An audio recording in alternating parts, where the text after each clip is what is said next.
There were $1 trillion of subprime mortgages. These are mortgages that, no documentation, don't have to prove your income, very non-credit worthy. But there was a bubble mentality, a frenzy, and everyone, hey, buy a house and borrow money, fix it up, sell it for twice as much, walk away rich, and everybody was doing it. Mortgage default rates rarely get above 5%. 5% is really high in the mortgage market. So people were saying, smart people like Ben Stein, a financial analyst, but the central bank and others were like, well, okay, let's get crazy. Let's assume a 20% default rate, which has never happened, but just assume that's true. On $1 trillion of subprime mortgages, a 20% default rate would be a $200 billion loss, which was only slightly higher than the S&L crisis of the 1980s. Adjusted for inflation, it would have been a comparable loss. And the attitude was, well, we survived the 80s, we'll survive this. Yeah, it's bad, banks will take losses, stock prices go down a little bit, but we'll survive.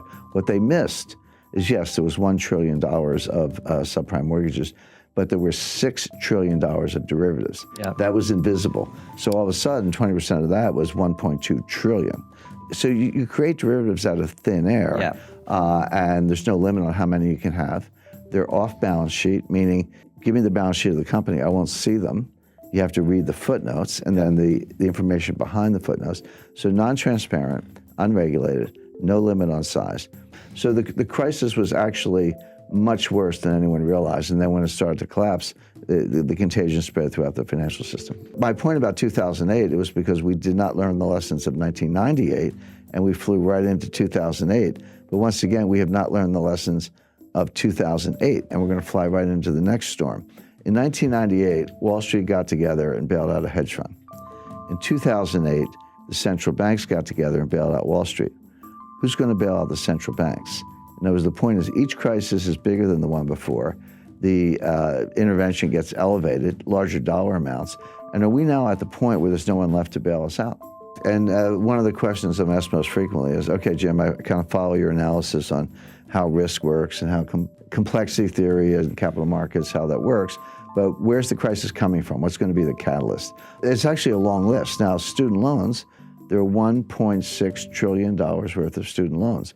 So this will go, and kind of this gets to your point, Francis, how do capital markets and money markets and Fed policy kind of leach into debt and deficits?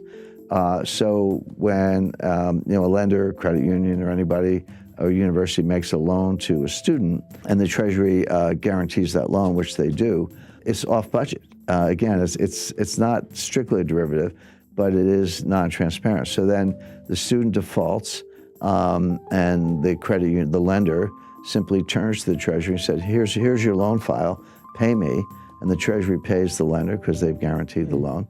Now it's on the Treasury. But until that point, that loss is not on the books of the United States government. That loss is not part of the deficit. But when the Treasury writes the check to make good on the guarantee, it does go into the deficit. So we think deficits are high now, but there's this $1 trillion tsunami of student loan losses that's going to pile on top of the structural deficits and make it even worse. So all these things are, I spend all my time analyzing these things. I see them all. I can describe them.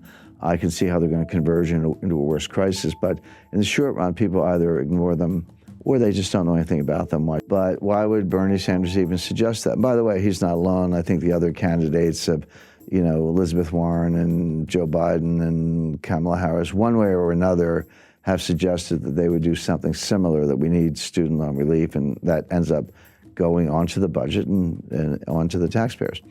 But there's a school of economics, and I talk about this in chapter 5 of my book. It's called Modern Monetary Theory, MMT for short.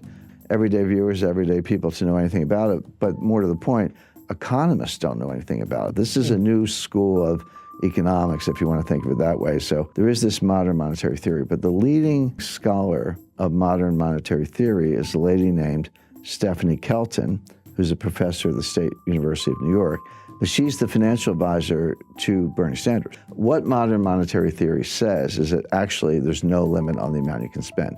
You can spend as much as you want, and the market will either buy the debt, or if they balk, the Fed will monetize the debt. So how much debt is there relative to the size of the economy. This is called the debt to GDP ratio, but the way it's a simple fraction you learn in the 5th grade. How much debt divided by the size of the economy? So in a simple example, if you had $5 trillion of debt and a $10 trillion economy, that fraction would be 1/2. So you would say the debt to GDP ratio is 1/2 or 50%. Today, the debt is larger than the economy.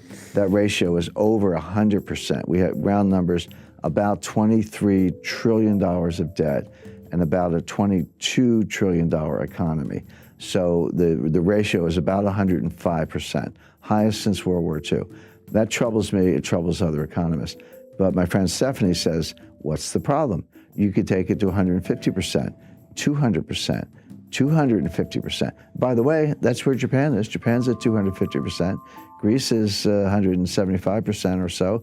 Italy's 135%. They're all still standing. Go to the Ginza, it looks like Times Square. So you don't see visible signs of stress. And here's the irony. Ben Bernanke would absolutely not agree with this theory, and he said so publicly. But Professor Kelton says to Bernanke, you proved our point. You were the one who took the Fed's balance sheet and quadrupled it from 800 billion to 4.5 trillion or so. You proved that you can print trillions of dollars of money without causing inflation, without causing high interest rates, without causing a run on the bank. So all we're saying is, you did it to prop up Jamie Dimon's bonus. We wanted to do it to forgive student loans. We may have different policy objectives, but the process is the same. What's the problem? Now, of all the things I've debated, for years I was dragged into Bitcoin versus gold debates, which I thought were silly. I don't like Bitcoin, I do like gold, but it's like fish versus bicycles. The debate never made sense to me, even though I did a lot of them. Of all the things I've had to rebut, this was actually the most difficult because it's superficially appealing. First of all, legally it is true that the Fed can take their balance sheet as high as they want. There's no legal limit on the Fed's ability to print money. It is true that Japan has a much higher debt to GDP ratio, and they're still standing. It is true that the Treasury can borrow as much as they want, subject to periodic increases in the debt ceiling, which have never been denied. And the Fed can monetize the debt. So all the elements of the thesis are actually correct. So how do you refute it? And the answer is that legally it can be done. And if your goal is to print a lot of money and forgive student loans or give a guaranteed job or guaranteed basic income, whatever it is, in theory you could do that.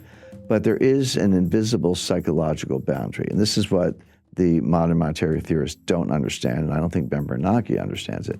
There comes a time when people wake up and they say, I don't know what's going on here. I don't have a PhD, but get me out of the dollar.